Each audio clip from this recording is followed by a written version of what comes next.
माता की, भारत माता की, वंदे वंदे वंदे। संकल्प करें, हाथ में गीता है।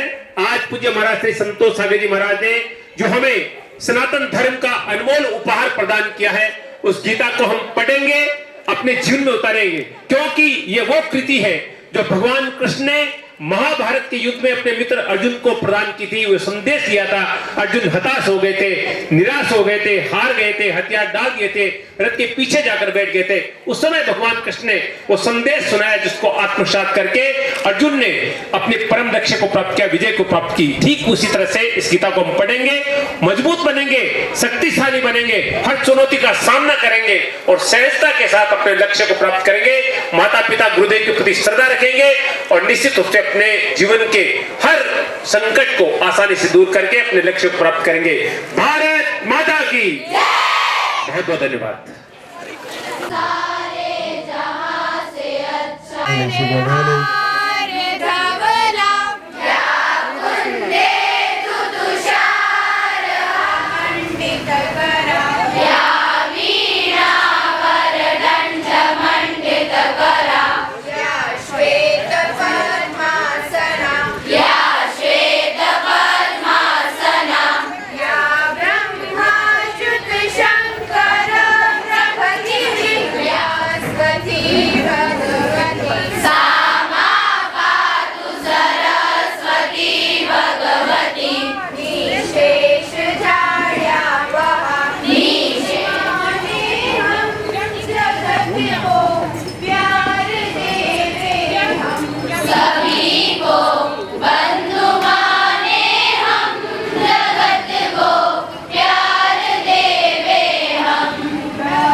आपके बारे में बता दूं कि आप सनातन धर्म यात्रा पे निकले हैं और इन्होंने हिंदू नव वर्ष से इन्होंने अपनी यात्रा का प्रारंभ किया है।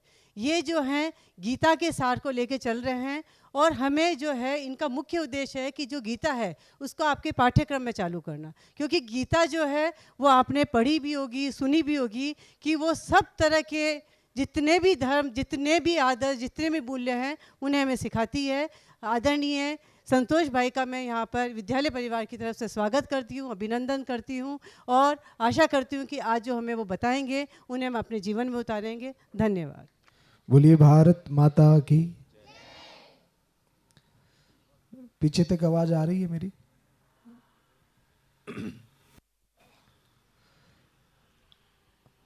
आदरणीय प्रधानाचार्य जी, सभी शिक्षिकाएं और सभी मेरी प्यारी प्यारी बहनें, मंच पर विराजमान सभी प्रबुद्धजन, आप सभी के चरणों में मेरा दंडवत प्रणाम। वैसे मैं अक्सर मुस्कुराने की ही बात करता हूं, पर जिस घटना का जिक्र भी हमारे पत्रकार महोदय ने किया, एक आतंकी आफताब ने एक बिटिया के 35 टुकड़े कर दिए। अपने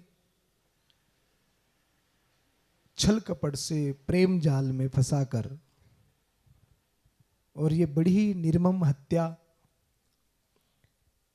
तो 2 दिनों से, जिस दिन से इस घटना को सुना है, दिल बड़ा बेचैन है, दुखी है, और मन में एक बहुत बड़ा रोष भी है, और एक खेद भी है कि हमारी बेटियां इतनी अंधी, इतनी असंस्कारवान कैसे हो सकती है।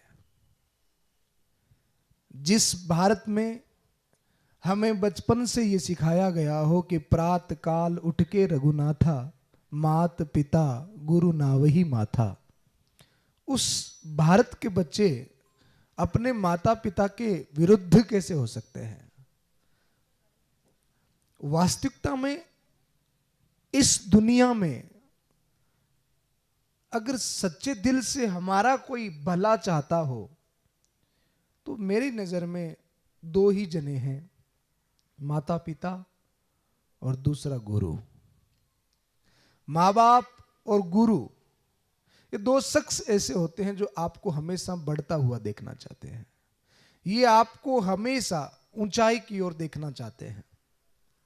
एक सूत्र आज आप लीजिएगा, जिस दिन हमको ये लगे कि मम्मी की बात बेकार है, पापा फालतू की बात कर रहे हैं या गुरुजन बकवास कर रहे हैं, जिस दिन गुरु और माता पिता की बात हमको बेकार लगने लग जाए, तो उस दिन समझ लेना चाहिए कि हम लोग विनाश की तरफ बढ़ रहे हैं।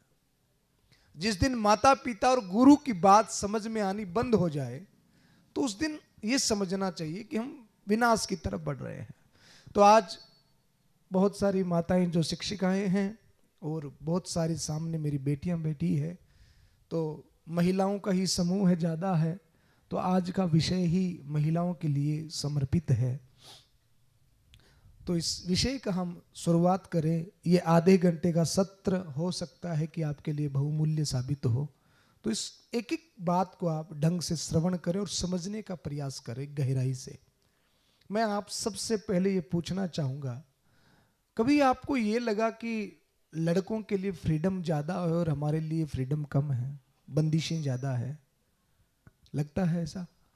बोलो, संकोच मत करो। लगता है ना कि यार लड़कों को तो बहुत आज़ादी है, वो जैसा चाहे पहने, जहाँ जाए, जो खाए, कितने फ्रेंड्स कहीं जा रहे हैं, कहीं आ रहे हैं, मम्मी पापा कभी उनको मना नहीं करते, और हमारे लिए इतनी बंदिशें हैं। ये मत जाओ, इससे मत बोलो, ये मत पहनो, ये मत खाओ, वगैरह वगैरह वगैरह। बुरा लगता है कि यार अपने लिए इतनी बंदिशें क्यों हैं?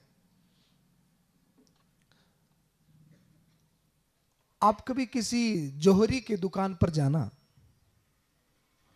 और जौहरी की दुकान पर डायमंड जो होता है, हीरा, उसको कहां रखते हैं? बोलो ना, तिजोरी में। हर किसी को दिखाया भी नहीं जाता, क्योंकि वो बहुत अमूल्य होता है। उसको तिजोरी में बंद रखा जाता है, उसको बाहर नहीं निकाला जाता बार बार, वो तिजोरी में रहता है। आपने कभी लोहे का गाटर देखा है? एंगल, लोहे की एंगल। कभी किसी लोहे की दुकान के आगे से निकलना तो गाटर कहां पड़ा रहता है? कहां? जमीन पर। तो माथे पर कौन रखता है? हाँ, तो लोहे का गाटर कहां रहता है? बाहर रोड पे पड़ा रहता है। क्यों? क्योंकि उसका कोई मूल्य तो है, थोड़ा कम है, डायमंड के मुताबिक नहीं है। डायमंड का मूल्य बहुत है, वो अनमोल है, उसको हर कोई खरीद भी नहीं सकता। तो आप इस सूत्र को सिर्फ इतना सा समझना, हमारे इस भारत में बेटी को डायमंड का दर्जा दिया गया है, यानी कि आप सब डायमंड हो। क्या हो? अनमोल हो। और लड़के क्या है? गाटर। क्या है? गटर नहीं, गाटर गाटर क्या है? तो वो रोड पर रहे बाहर रहे कोई फर्क नहीं पड़ता, पर हीरा कोई रोड पे रखता है क्या?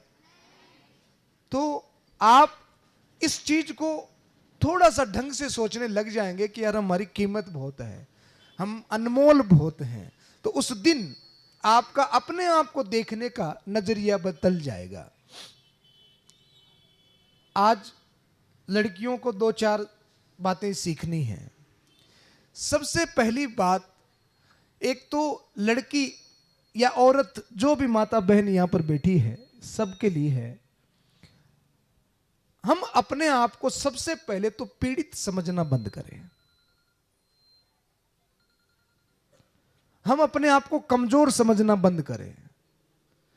इस समाज ने नारी को किताबों में, अखबार में, न्यूज में और एडवर्टाइजमेंट में तो स्त्री और पुरुष को बराबर का दर्जा दिया है, पर वास्तविकता में समाज ने आज भी इस बात को स्वीकार नहीं किया है।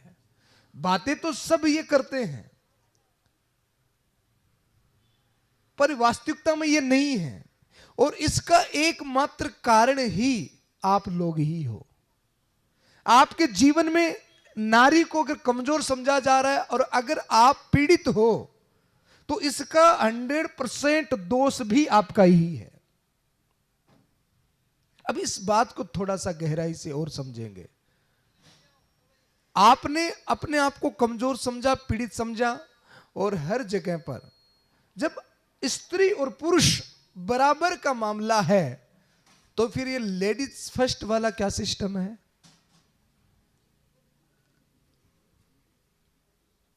लेडीज फर्स्ट ये क्या सिस्टम है?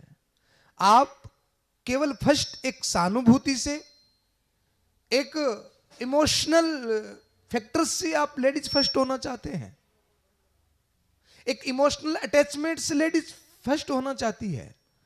लेडीज को फर्स्ट होने के लिए कभी आपने देखा होगा कोई लेडी मुख्यमंत्री हो या लेडी कोई मंत्री या अफसर हो, तो बहुत सारे पुरुष दल उसके पीछे पीछे चलते हैं और झुक करके चलते हैं। और मैं अपने अनुभव से बता रहा हूं, जहां लेडीज फर्स्ट रही है और वो पद पर रही है और उसके नीचे अगर 100 पुरुष काम कर रहे हैं, तो जितना अनुशासन, जितना संयमित और जितने सही ढंग से एक लेडीज किसी भी वर्क को या काम को कर सकती है, उस काम को पुरुष कभी भी नहीं कर सकता। और मैं अपने अनुभव से बोल रहा हूं, एक लेडीज 100 MBA दिन भर में जितना मैनेजमेंट जितना काम करते हैं ना, उतना एक लेडीज सुबह 7 से 10 बजे के बीच में उतना काम कर लेती है। हाँ, वो सुबह उठ करके, अभी मैं कोलकाता में एक हमारी SP मैडम हैं मधु जी, तो उनके घर पर मुझे रहने का मौका मिला, तो वो SP पद पर है। तो पहली बार मैंने हमेशा उनके ऑफिस में मिला और उनको उसी ड्रेस में ही देखा, SP पोस्ट पर ही देखा। तो एक बार केवल उनके घर पर मुझे रहने का मौका मिला और मैंने उनको बिना ड्रेस, उस यूनिफॉर्म के बिना साधारण कपड़ों में और एक गृहिणी के रूप में मैंने उनको देखा। और जिस प्रकार अन्य गृहिणियां अपने दिन भर का काम करते हैं, वैसे वो भी सुबह उठ करके अपने बच्चों के लिए, पति के लिए टिफिन तैयार कर रही है।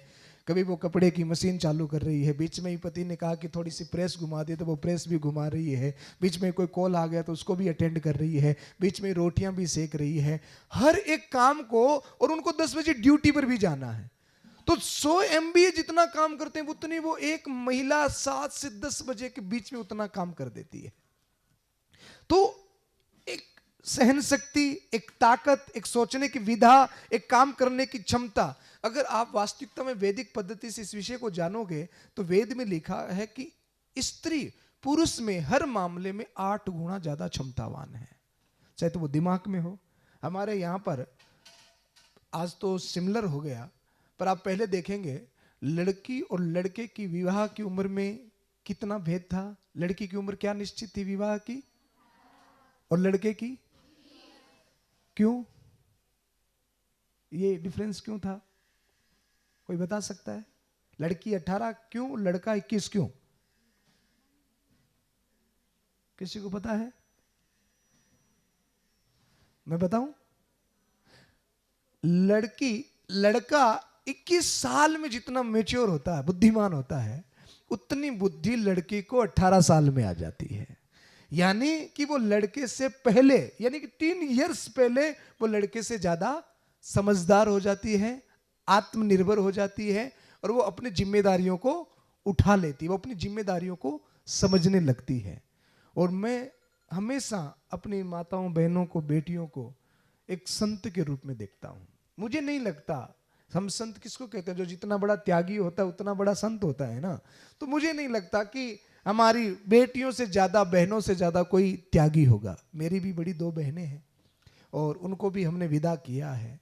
तो मुझे पता है कि घर से जब बेटी जाती है तो कितनी तकलीफ होती है।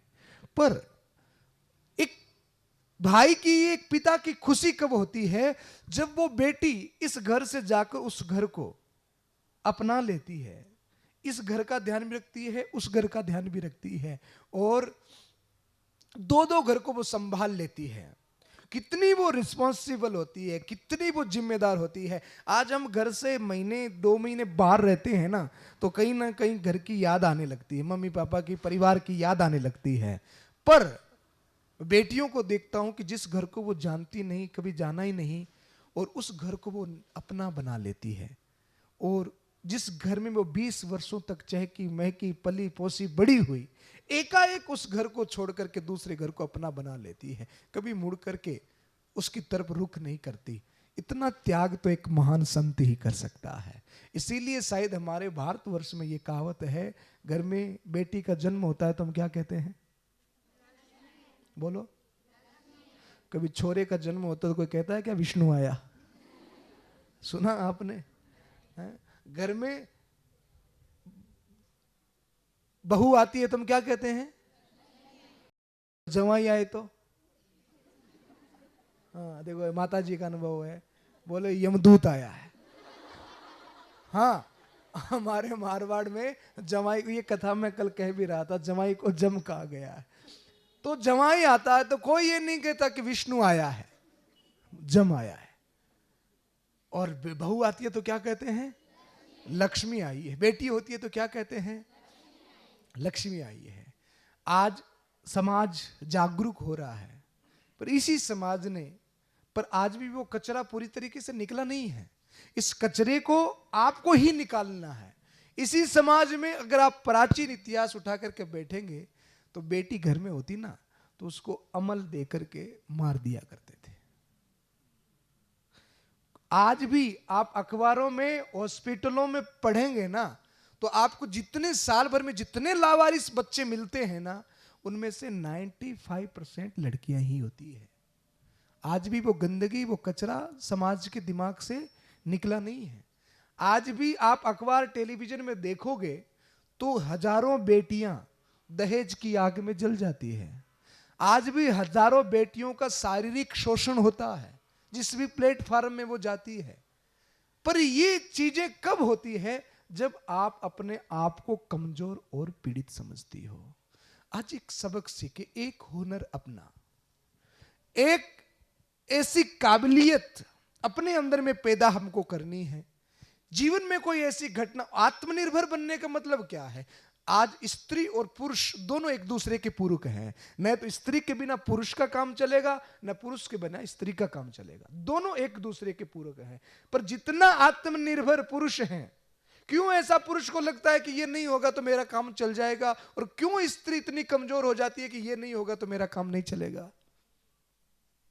इतनी आत्मनिर्भरता, इतना हुनर अपने पास में क्यों नहीं कि जीवन में कोई अप्रिय घटना घट जाए तो ये न हो कि ये नहीं होगा तो मेरा क्या होगा। हमारे अंदर में इतनी काबिलियत होनी चाहिए कि हम अकेले चल पड़े। इतनी क्षमता हमारे अंदर में होनी चाहिए। और अभी आपने द्रौपदी मुर्मू का जिक्र किया। एक गांव से, देहात से, गरीब परिवार से निकल करके वो महिला आज भारत के उच्चतम पद पर, उच्चतम शिखर पर बैठी है।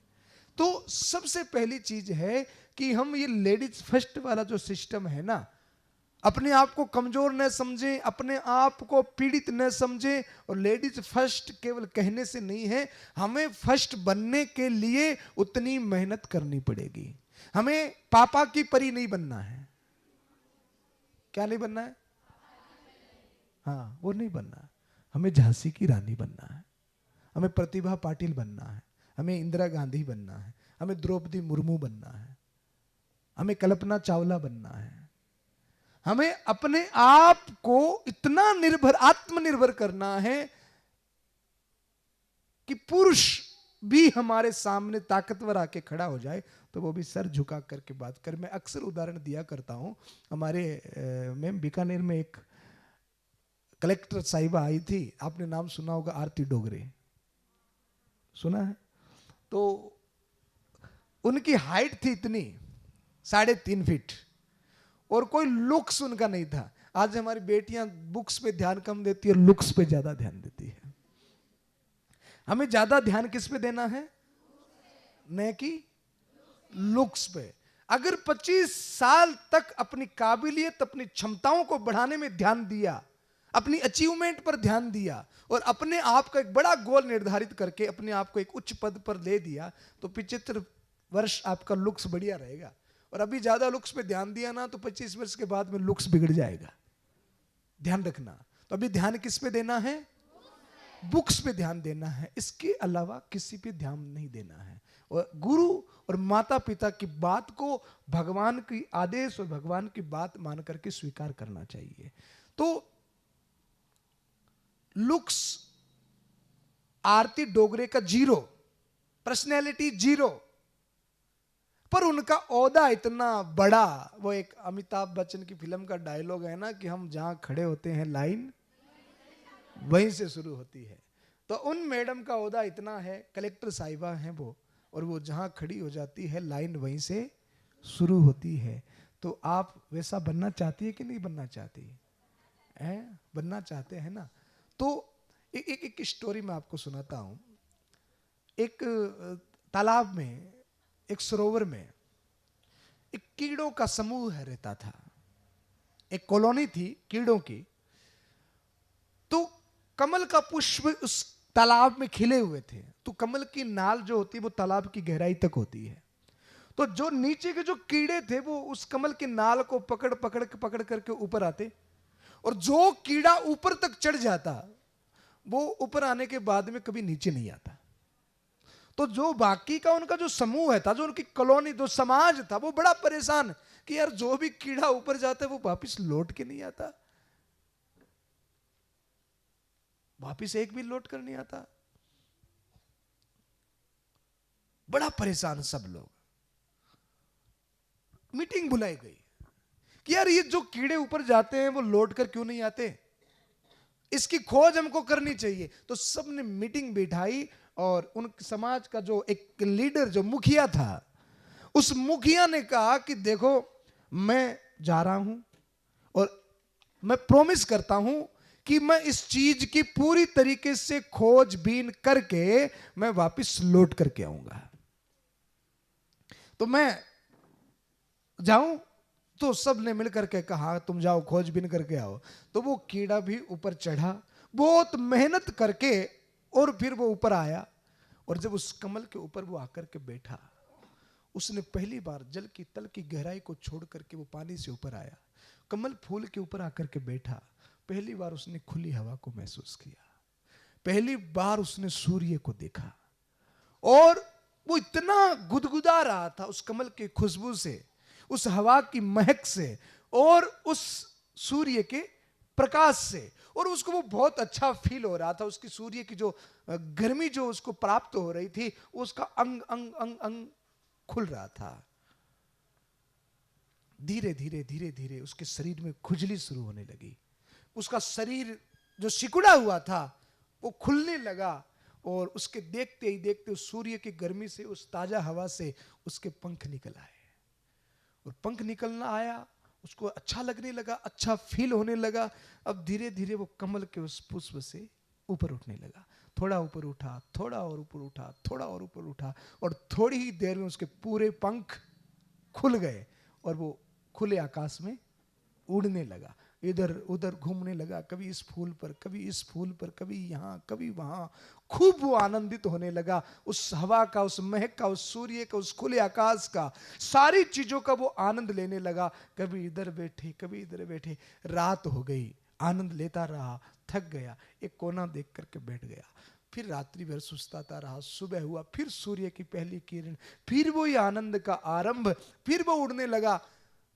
उड़ते उड़ते उड़ते उड़ते उसको चेतना आई, अरे यार अपने तो प्रॉमिस किया था कि मैं आकर के उनको बताऊंगा, तो मुझे जाना चाहिए। वो ड्रैगन कीड़ा एक ड्रैगन बन गया, एक तितली के रूप में परिणित हो गया, वो उड़ने लगा, उसके पांखें आ गई और अब वो वापिस आना चाहता है जहां से वो उठा, जिस समाज से वो उठा। अब वो नीचे आ रहा है, पर अब वो चाह करके भी नीचे नहीं जा रहा, जा नहीं सकता वो। अब उसके पंख गीले हो रहे हैं। अब वो अगर वो पानी में जाए तो वो मर जाएगा। वो जाना चाहता है, अपने परिवार को देखना चाहता है, उनको बताना चाहता है, पर वो चाहकर भी उस जगह पर जा नहीं सकता। अब उसने अपने जीवन को बदल दिया है। जब आप अपने कंफर्ट जोन से बाहर निकलते हो, जब आपके अंदर में कुछ जानने की एक क्षमता पैदा हो जाती है कि मुझे कुछ करना है। उस समूह की बैठक में वो अकेला व्यक्ति ऐसा था जिसने कहा कि इस खोज के लिए मैं जाऊंगा, और वो गया, उसने हिम्मत की, उसको पांखें प्राप्त हुई, उसको खुला आकाश प्राप्त हुआ, उसको हवा प्राप्त हुई, उसको स्वप्न प्राप्त हुए, और उसने अपने आप को इतना बना लिया, इतना बड़ा बना लिया, इतना काबिल बना लिया कि वो जिस समाज से उठा है ना, उस समाज में वो वापस कभी आ नहीं सका। अक्सर जिस समूह में हम रहते हैं और हमने कुछ अलग कर लिया, कुछ बड़ा कर लिया हो, तो हमारी आदतें, हमारा रहन सहन, हमारा व्यवहार, हमारा सोचने का तरीका सब बदल जाता है। तो यही समाज हमको कहने लगता, आपने बहुत बार सुना होगा, यार तुम तो बहुत बदल गए हो, कहता है ना। समाज क्या कहेगा, यार तुम तो बहुत बदल गए हो। और ये बात 95% लोगों को बड़ा परेशान करती है। हम बदलना क्यों नहीं चाहते? मोहनचंद करमचंद गांधी के जो मित्र थे ना, वो मित्र महात्मा गांधी के नहीं थे। समझ में आ रही है बात आपके? महात्मा गांधी के वो मित्र नहीं थे। नरेंद्र के जो मित्र थे वो मित्र विवेकानंद के नहीं थे, क्योंकि उसने अपने आप को बदल दिया। 5 लड़के अगर एक साथ में सिगरेट पीना सीखे हो और एक कोई बच्चा वो कहे कि यार मैं अभी प्रवचन सुन करके आया था और मेरा जीवन बदल गया, आज के बाद में मैं सिगरेट नहीं पीता, तो वो 4 बच्चे उसको ये नहीं कहेंगे कि यार तुमने बड़ी हिम्मत की, यार तुमने बड़ा अच्छा काम किया, तो इस गंदगी से बाहर निकल गया, तुमने नशा छोड़ दिया। वो 4 कभी ये नहीं चाहेंगे। वो यही चाहेंगे कि यार हमारे साथ में बैठ करके सिगरेट पिए। तो इस समाज में बहुत कम लोग होंगे जो आपको ये बताएंगे कि आप जिस स्थिति में हो उस स्थिति से बाहर निकल सकते हो, आप अपने आप को बहुत पावरफुल और बहुत मजबूत बना सकते हो। ये आपको बताने के लिए कोई नहीं आएगा, क्योंकि जिस चीज को उन्होंने जाना ही नहीं, उन खुद ने पाया ही नहीं, उसकी सलाह, उसकी राय वो आपको कैसे दे सकते हैं? अगर आपको सफल बनना है तो सफल लोगों को देखो, ज्यादा प्रयास करने की जरूरत नहीं है। जिसके जैसा एक आइडल जो दुनिया में फेमस है, जिसको आप पसंद करते हो, आप उसको देखो, उसको जियो और समझो कि वो वहां तक कैसे पहुंच गया। इतनी मेहनत तो हम कर सकते हैं। तो हमें आत्मनिर्भर बनना है, हमें उस ड्रैगन की तरह अपनी पांखों से, अपनी पंखों से उड़ना है। हमें मजबूरी का जीवन नहीं जीना है। और उस उड़ान के लिए जो टेलीविजन, जो मीडिया, जो आपके आसपास की चीजें जो दिखा रही है, उससे हमको बाहर उठना पड़ेगा। आज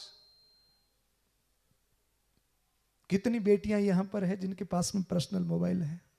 ईमानदारी से जवाब देना है। देखो, एक ईमानदारी बेटी, हाथ ऊपर करो। 2 3 4 5 ईमानदार हुई है, अभी तो 6 7 8 ईमानदार हुई है। धीरे धीरे सब ईमानदार हो जाओ। किस किस के पास है पर्सनल मोबाइल? नहीं है? अच्छा, मम्मी का मोबाइल कौन कौन यूज करती है? Thank you. अच्छा, ये मोबाइल यूज करना बिल्कुल भी बुरी बात नहीं है। उसका यूज आप कैसे करते हैं वो बुरी बात है। तो आजकल फैशन, व्यसन, लुक्स और आजकल वो एक वीडियो वाला है, वो इतना मुझे नहीं आता है। हाँ, मैं इतना देखता हूँ कि लड़कियां एक चीज में बड़ी फास्ट होती है, व्हाट्सएप स्टेटस। आइसक्रीम भी खाएगी तो स्टेटस पे लगाएगी। आज मेरी मम्मी ने मुझे नई जूती दिलाई, आज मैंने फलानी आइसक्रीम खाई, आज अच्छा किसी दूर दराज मौसी की बेटी का भी बर्थडे होगा तो स्टेटस, कहीं गए तो स्टेटस, कुछ लाया तो स्टेटस। अरे एक लड़की तो हद कर दी, बोले आज मेरी मम्मी ने गोभी की रेसिपी बनाई। हद हो गई यार। स्टेटस क्या है? स्टेटस का मतलब क्या? आप जो अपने फोन पर लगा रहे हो ये स्टेटस नहीं है। स्टेटस वो होता है जो आपने खुद का बनाया है। आपका स्टेटस क्या है? आपने आपको किस रूप में देखा है? स्टेटस वो होता है जो आपका लोग लगाए। अपने आप को इतना काबिल बनाओ कि आप स्टेटस लगाओ। इतनी फुर्सत किसको है? ये तो निठल्लों का काम है। कामयाब लोग कब मोबाइल देखते हैं? वो कब व्हाट्सएप चलाते हैं? कब वो फेसबुक देखते हैं? कामयाब लोग ऐसा नहीं करते हैं। आपने टेलीविजन पर टाटा का एडवर्टाइज देखा है, मारुति का एडवर्टाइज देखा, महिंद्रा का देखा है, पर वो कई महंगी गाड़ियां होती है ना, क्या नाम होता है, BMW और थार नहीं। हाँ, मुझे तो इतने नाम ही नहीं आते। देखो कितने टैलेंटेड बच्चे हैं।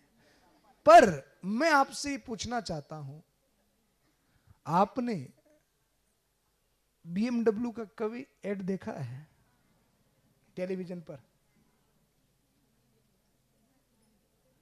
क्यों उनका ऐड नहीं आता इन महंगी गाड़ियों? क्योंकि उन कंपनी वालों को पता है कि इनको खरीदने वाले 15% लोग हैं, और वो 15% लोग कभी टेलीविजन नहीं देखते, वो कभी मोबाइल नहीं देखते, वो कभी फेसबुक और व्हाट्सएप नहीं देखते। हम तो सुबह उठते आंख ही नहीं खुली, पहले मानो कि प्रधानमंत्री जी का मैसेज हमारे लिए ही आया है। तो जितने भी सफल लोग हैं वो कभी व्हाट्सएप नहीं देखते, वो कभी फेसबुक नहीं देखते, उनका स्टेटस लोग लगाते हैं। देखो, हमारे पास में 3 प्रकार का नॉलेज है, 3 प्रकार का ज्ञान। सबसे पहला ज्ञान जिसको हम लोग कहते हैं इंद्रिय जनित ज्ञान। क्या कहते हैं?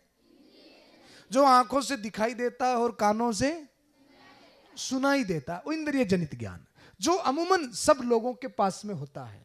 जिसको भगवान ने इंद्रिय दी है उसको वो ज्ञान भगवान ने दिया है। जैसे उदाहरण के तौर पर सूर्य उदय होता है और सूर्य अस्त होता है। किसने दिखाया? आंखों ने दिखाया कि सूर्य उदय अस्त होता है। आंख इंद्रिय है, इंद्रिय ने दिखाया सूर्य उदय हो रहा है, सूर्य अस्त हो रहा है। ये इंद्रिय जनित ज्ञान है। पर इससे थोड़ा सा ऊपर का लेवल ज्ञान का हम देखें जिसको हम बुद्धि जनित कहते हैं। ये नॉलेज है बुद्धि का। और बुद्धि क्या कहती है? सूर्य उदय अस्त होता है, बोलो, है? नहीं होता? क्या होता है? हाँ, बुद्धि क्या कहती है? सूर्य न तो उदय होता है न अस्त होता है, केवल पृथ्वी चक्कर लगाती है। कौन सा ज्ञान है? बुद्धि जन।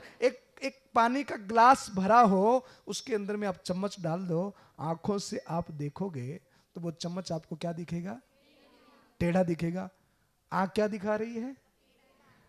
चम्मच टेढ़ा है क्या? बुद्धि क्या कहेगी? चम्मच टेढ़ा नहीं है। ये बुद्धि जनित ज्ञान है। और एक तीसरा लेवल है ज्ञान का जिसको हम आत्मज्ञान कहते हैं। क्या कहते हैं? जितने भी सफल पुरुष हैं, जिन्होंने बहुत अचीव किया है संसार में आकर के, उन लोगों के पास में शायद वो अनमोल ज्ञान होता है।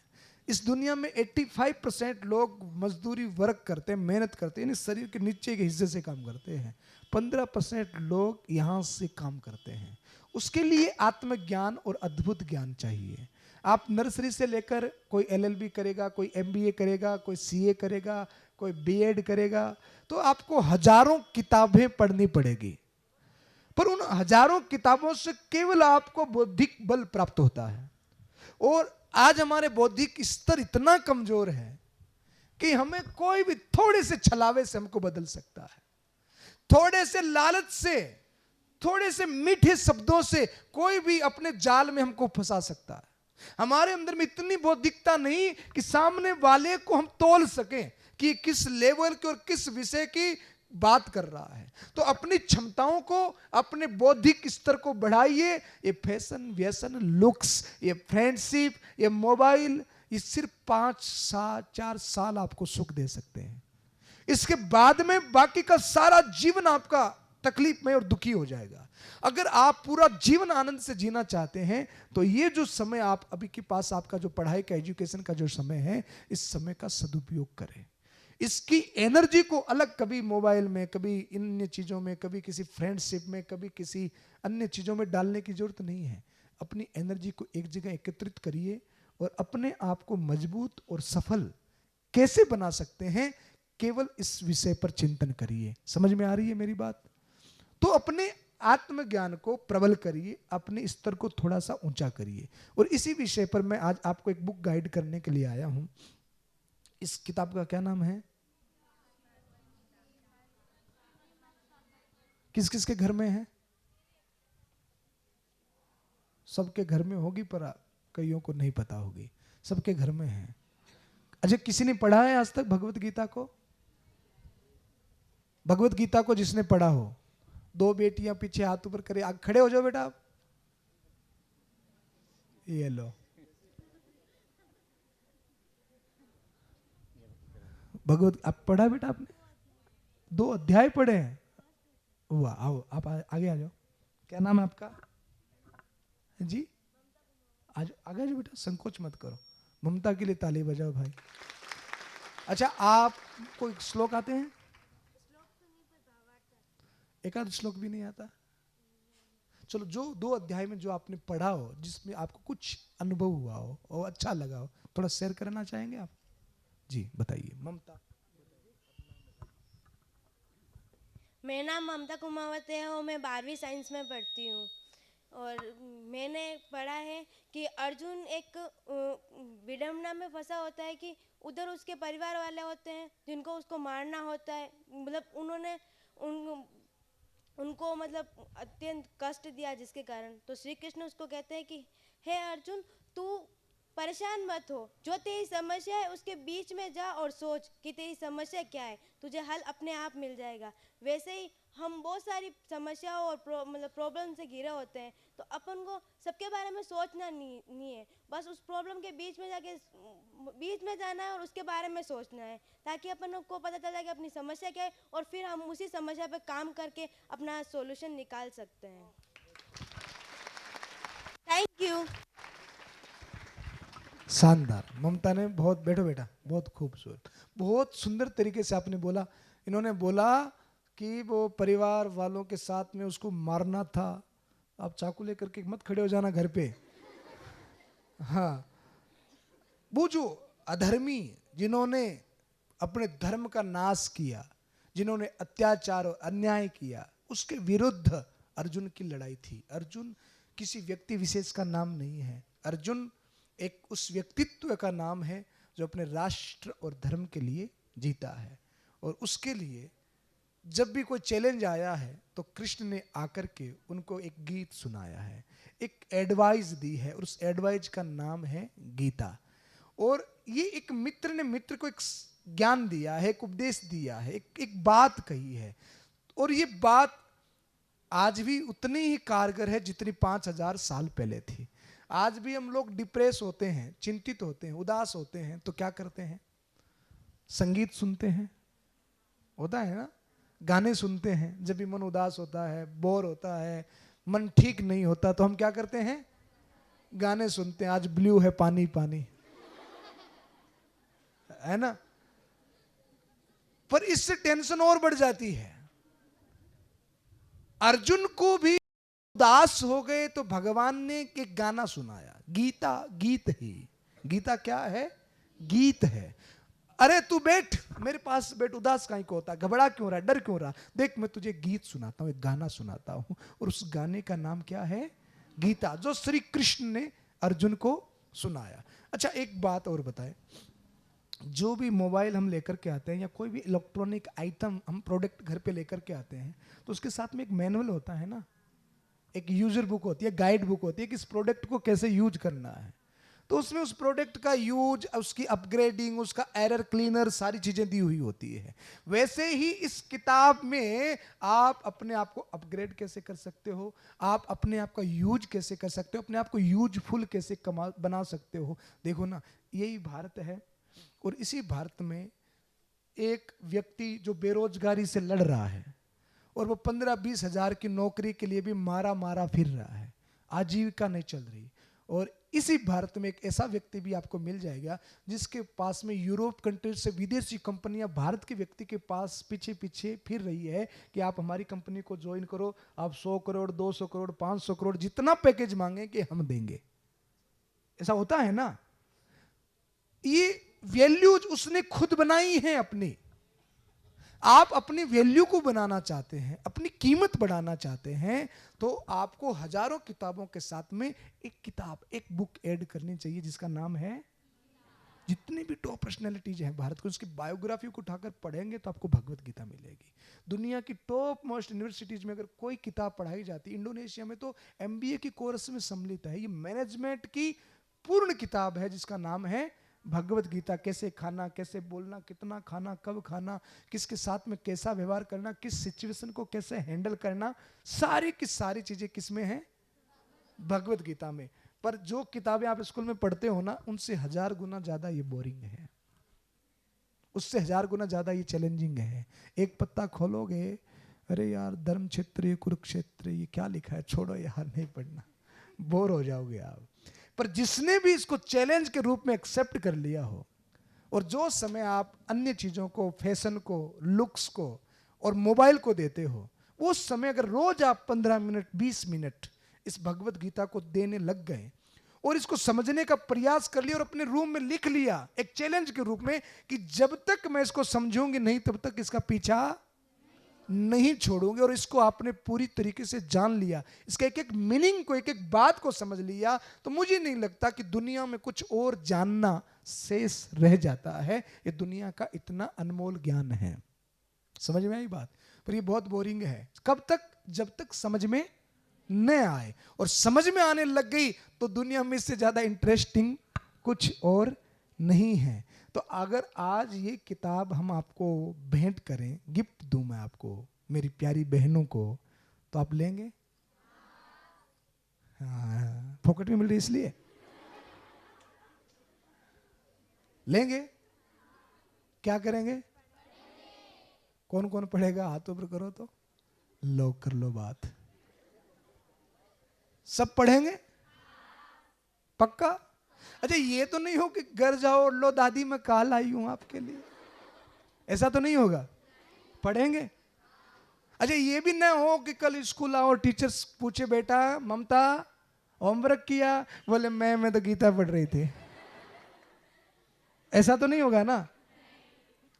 स्कूल की पढ़ाई होमवर्क कंप्लीट करके जो 15-20 मिनट रोज जो मोबाइल को, लुक्स को देते हो, 24 घंटे हैं सीखने के लिए, हमारे पास में बहुत समय होता है पर हम सीखना ही नहीं चाहते।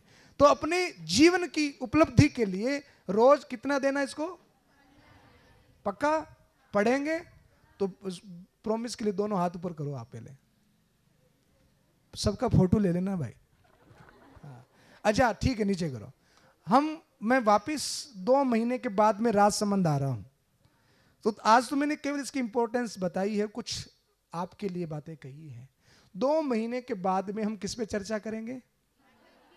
इसका श्लोक सुनाएंगे आप मुझे, और कम से कम इसको आप पढ़ोगे ना ठीक से, तो आपके मन में हजारों प्रश्न खड़े हो जाएंगे, हजारों क्वेश्चन खड़े हो जाएंगे कि ये क्यों हुआ, ऐसा क्यों होता है, ऐसा करने से क्या हो जाएगा। हजारों प्रश्न खड़े होंगे और उन प्रश्नों को एक कागज पर लिखते रहना। और जब मैं 2 महीने के बाद में आपसे मिलूं तो कम से कम आपके पास में, सबके पास में 100 प्रश्न होने चाहिए मुझसे पूछने के लिए। कितने? 100 प्रश्न होने चाहिए। इसको पढ़ोगे तो प्रश्न उठेंगे, और जो भी प्रश्न उठे समझ में न आए तुरंत उसको डायरी पे नोट करो कि जब भी वापस गुरुजी मिलेंगे या कोई भी गीता के विषय पर जानता हो। आज तो YouTube पर भी बहुत सारे साधन है, प्रश्न उठा तो अगर आप गीता के लिए टाइप करोगे तो जवाब भी आएंगे, कुछ न कुछ समझने में आसानी होगी। तो उसको तुरंत नोट करें कि ये चीज क्यों है। और 2 महीने के बाद हम मिलेंगे तो किस पे चर्चा करेंगे? अब तैयारी करेंगे। 25 फरवरी से 5 मार्च हमारा एक फाइनल कार्यक्रम है जयपुर में, जिसमें पूरे राजस्थान से 5 लाख बच्चे इकट्ठे हो रहे हैं। अभी तक मैंने 150 से ज़्यादा स्कूलों में, कॉलेजों में, जिसमें IIT, LLB, MBA, medical college, CA, B.Ed, सब बच्चों को मैंने संबोधन किया है। तो उन सारे बच्चों को जयपुर में हम इकट्ठा कर रहे हैं 5 मार्च के दिन। तो मैं मैम से और सबसे निवेदन करूंगा कि आप सबको भी जयपुर लेकर के आए। तो आप जयपुर में आए और उस दिन गीता की प्रतियोगिता भी होगी। और मैं चाहता हूं कि इस राजसमंद के बालिका विद्यालय का नंबर 1 नंबर पर होना चाहिए। इतनी तैयारी करेंगे आप? तो हम वापस कब मिल रहे हैं? किस पे चर्चा करेंगे? पक्का वाला प्रॉमिस? जय हिंद, जय भारत।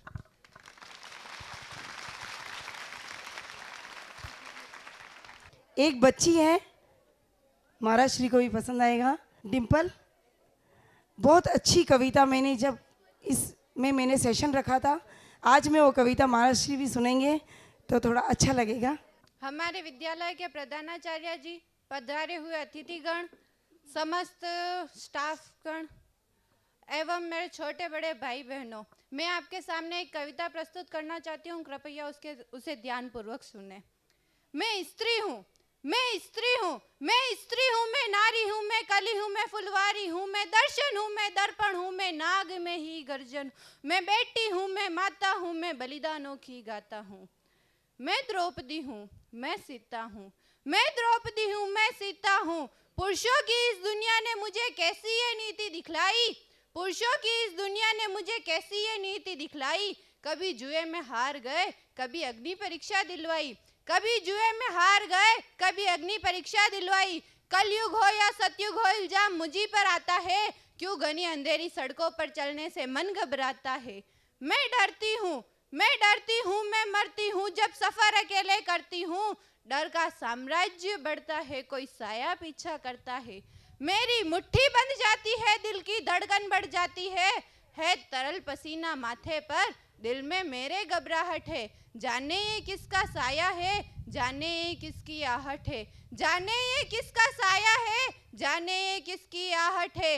अंधेरे में उन हाथों ने मुझको बाहों में भींच लिया, एक ने मुंह पर हाथ रखा, एक ने आंचल खींच लिया, एक ने मुंह पर हाथ रखा, एक ने आंचल खींच लिया। नारी के सम्मान को मिलकर तार तार सा कर डाला, मर्यादा के आंचल को फिर जार जार सा कर डाला। मारा है मुझको, पीटा है, बालों से मुझे घसीटा है, फिर बर्बरता की उन सारी सीमाओं को तोड़ दिया। उन घनी अंधेरी सड़कों पर फिर मुझे तड़पता छोड़ दिया। सन्नाटे में चीख रही थी खून से लथपथ वो काया, सबने तस्वीरें खींची, कोई मदद को आगे ना आया। कोई मदद करो, कोई मदद करो, कोई मदद करो, ये चीख चीख कर चीख भी मुझसे रूठ गई। होश में आई, समाज की बातें सुनकर टूट गई। अरे परिवार की बदनामी होगी, सब मुझे यही समझाते हैं। ये नई उम्र के लड़के हैं, थोड़ा तो बहक ही जाते हैं। ये नई उम्र के लड़के हैं, थोड़ा तो बहक ही जाते हैं। तुम लड़की हो, दुनिया वाले तुम पर ही प्रश्न उठाएंगे। क्यों कोई नहीं था साथ में, क्यों निकली अकेली रात में, क्या मेकअप था, क्या गहने थे, क्या छोटे कपड़े पहने थे। ये प्रश्नों की भूल भुलैया में सच्चाई कहीं खो जाती है। सब भूल जाओ कहने वालों, क्या तुम्हें शर्म नहीं आती है। सब भूल जाओ कहने वालों, क्या तुम्हें शर्म नहीं आती है। कैसे भूलूं उन रातों को, कैसे भूलूं उन रातों को, मुझको छूते उन हाथों को, सारी तकलीफों को, कैसे भूलूं उन चीखों को। मेरे शरीर का दर्द तो सिर्फ 2 दिन में ही बढ़ जाएगा, लेकिन मन की पीड़ा सारी उम्र साथ रह जाएगी।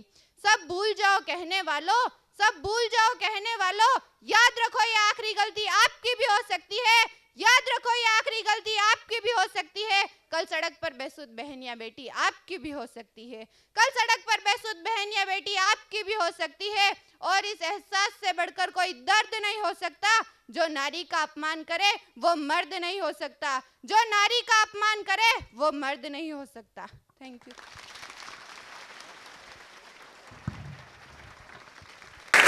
प्रभु द्वारकाधीश जी के चरणों में सत सत नमन, माँ सरस्वती के चरणों में वंदन, परम गुरुदेव संतोष सागर जी महाराज श्री के चरणों में वंदन, पत्रकार महोदय, हमारे प्रिंसिपल महोदय, समस्त अतिथि महानुभाव एवं प्यारी बालिकाओं और मेरे समस्त स्टाफ साथी बहनों, परम हर्ष का विषय है कि आपने इस उम्र में एक जो बीड़ा उठाया है नारी जागरण का और इन बेटियों की रक्षा के लिए, हम प्रभु द्वारकाधीश से प्रार्थना करते हैं कि आप इसमें सफल होंगे और इस भारत माता की बेटियों के जो जोश जागरण कर रहे हैं। और मुझे ये भी विश्वास दिलाता है कि हम 5 मार्च तक, 25 फरवरी से 5 मार्च के बीच में हम जयपुर जरूर आएंगे, आपके आशीर्वचन प्राप्त करेंगे।